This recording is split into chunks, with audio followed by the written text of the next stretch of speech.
The Lifestyle Show, presented by Selena Mackenzie. We are going to be speaking to journalist Matt Blake now, who's going to tell us the powerful true story of how he discovered that his new house was once the lair of the E17 Night Stalker. It was meant to be a refuge for him and his 4-year-old daughter after a painful divorce, but unravelling the chilling secrets of the past threatened to suffocate the present. Can't wait to hear all about it. Welcome to the show, Matt. Hi, Selena. Thanks for having me on. You're welcome. I want to go into later who the E17 Night Stalker was, but first of all, why did you buy this house? I'm assuming you didn't know it was so-called haunted when you first bought it. Well, that's a good question, Selena. Frankly, I didn't know anything about the house's past when I moved in. It was a divorce. I have a young daughter, and sadly our marriage with her mother didn't work out. We're friends now, I'm happy to say. But I needed a house where I could be, I could get back on my feet, and where my daughter, who was 4 at the time, could grow and feel safe.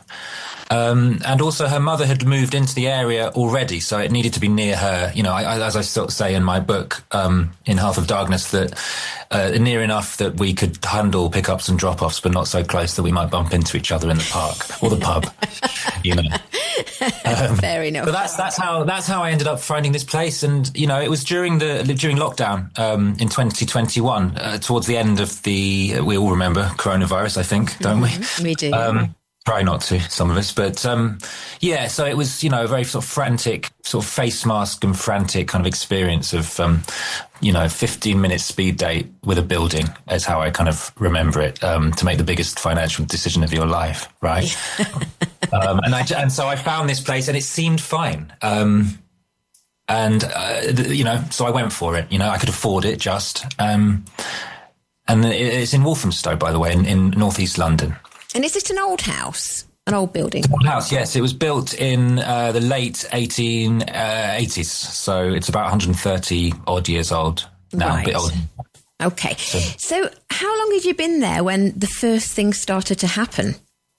Not long, probably only a couple of months. I had the radio turn itself on in the middle of the night. That was the first creepy thing that happened. Blimey.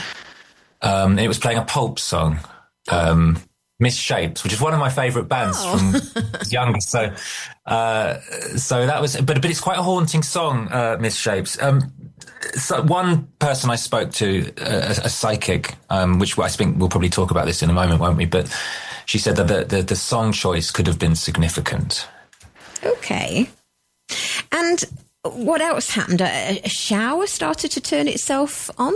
I had the shower turn itself on in the middle of the night. The radio, the doorbell would ring at 3 a.m. or so, and nobody there in the street, completely empty. It's a very quiet street where we live.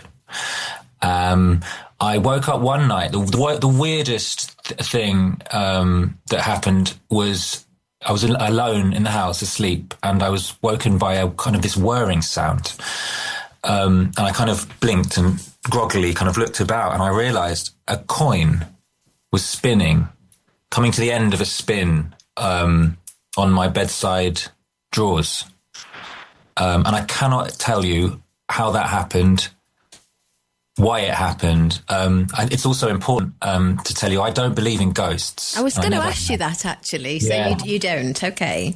I'm not a ghost believer, but having said that, I'd never tell somebody who'd said that they didn't see what they saw, if that makes sense. Do you believe now, though, now all these things have happened? No, I'm still not fully sold on the ghost question. And because I think, the thing about ghosts for me is that in order to believe in ghosts, I think you have to believe that consciousness survives death, right? And if that happens, that must mean that there's an afterlife. And I've not seen any evidence, and I've not heard any evidence. That convinces me, shall we say, that there is a life after this one. Yeah, that's why sorry. No, I apologise. I was just going to say I'm the same. I'm a real sceptic, but I desperately want to believe that there is. I really, really want somebody to prove me wrong and find out that there is an afterlife. Oh, absolutely. Don't you? Yeah. I mean, isn't the world sort of so much more fun with a bit of mystery to it? And that's kind of how I feel about it. Yeah. And I think we live in this world where, and I cover a lot of this in the book, but we live in a world where I think there's this idea that you have to be one or the other. You have to be either a believer or a skeptic. And one of the things that in Hearth of Darkness I tried to show is that I think there can be space for middle ground. Weird things happen in the world that can't be explained, and ghosts don't necessarily have to be the only explanation for them. Does that make sense? It does indeed. There are often, I've watched programs, there are often scientific reasons behind certain things. Not sure about other things you've mentioned, and apparently a slug infestation as well, which was not very nice. I had various infestations. I had slugs. I had at one point slugs dropping from the ceiling. It was almost like some kind of sort of biblical microplague that had been sent or beckoned to the house. And whether it was to do with an evil presence that had, infected the property from the past is really that's what my book is entirely about. Well, you went and did some investigation. I know you managed to, you asked a neighbour, I know you saw a psychic, and you managed to get a freedom of information request. What did you find out? I did. Well, that all began when I pulled up the bedroom carpet. My brother, who's quite a kind of strong character, shall we say, he said the first thing you should do when you move into a new house is erase all memory of the previous owners or inhabitants, right, to make it your own space. And he said we should start with the carpet. So we pulled up the carpet, and it was an ugly carpet anyway. But underneath, as we pulled, we found this black patch of black on the floorboards. And it got bigger and bigger as we pulled the carpet away inch by inch. And I realized it was a burn patch, and clearly a really serious, this was in the bedroom, by the way, a serious fire had taken place inside the house. And so I sent this, I didn't know what the fire could have, why there would be a fire, and I wanted to know. So I sent a freedom of information request to the fire brigade, and asked for the number of visits to our street in the last 20 years. Now, it turned out that they had visited the street 20 times in 20 years. 5 of them were to one address, and that was mine. Blimey. All 5 of those visits were within a 6-month period in 2008. And that really sent my mind spinning. And were they hoaxes or were they fires?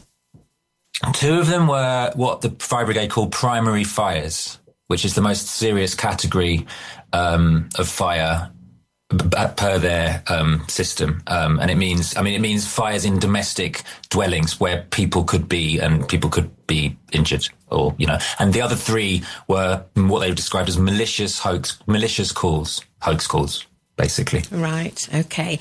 Well, you are a journalist, so you did do some investigation. I know that you spoke to the Church of England's Deliverance Ministry. You spoke to scientists. You spoke to property lawyers. I mean, you really went into this. What did you find out? Well,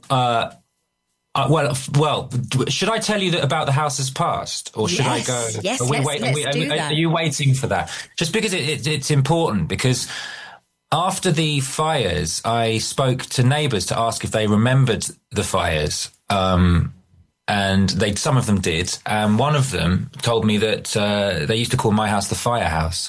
And then she told me that she also remembered a man who had lived there at the time, and his name was, he was known by the newspapers as the E17 Night Stalker. He was a very, very grim criminal. And sorry to jump the gun, but I felt like that's sort of important context to start to, absolutely. Made me start to, because then it was that triggered this, it triggered my imagination, I suppose. And I wanted to really see if there could be any connection between the past of a property and these weird things that were beginning to happen inside the house. And he was Aman Vyas? Aman Vyas is his name, yes. Oh, he's still alive? He was sentenced to 37 years in 2020 because he went on the run for 8 years. What did he after do? His crimes. Well, he was a stranger rapist. I don't know how much of that I can go into on live radio. Yeah, but you can. I mean, obviously, not details of what he did, but I mean, where did he come from? Was he? Well, he had come from, he'd come from India in 2007, and he drifted about between a number of different properties. I spoke in the end to two of the detectives who led the investigation to catch him. And it was a very long, difficult investigation. It really, I mean, it was an amazing work by the police, actually, to catch this guy in the end. And they used DNA evidence in the end, but that took years to even identify his name.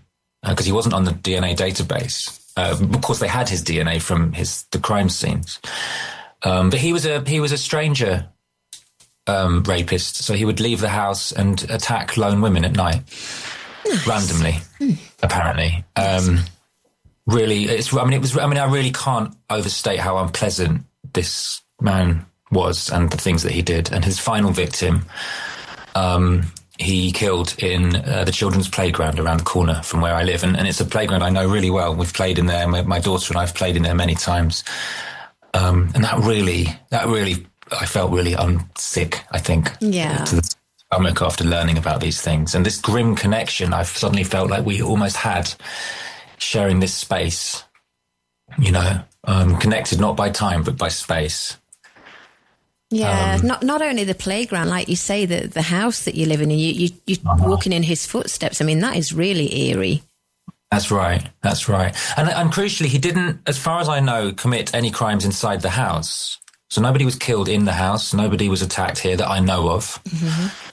But to me, it was almost as if the house had become a kind of an accomplice to the awful things that he did, because I started to imagine him in the house doing the things that I do in the house, cleaning, eating, bathing, sleeping, right? And it's then I start to think, did that third step on the staircase creak for him as it does for me when I go to bed? Or does the key stick in the lock when I open it? Or did it for him as it does for me, And it's those kinds of small day-to-day things that I started to imagine. Yeah, really scary. And I suppose having your daughter there as well, that's a horrible feeling. Yeah, it was. I mean, I never told her about anything, and obviously she's far too young to understand any of that. But it did put the frighteners on me in a big way. So what's the law? If you're sold a house like that, I mean, should there be a disclaimer? Should you have been told about that? Can you get your money back?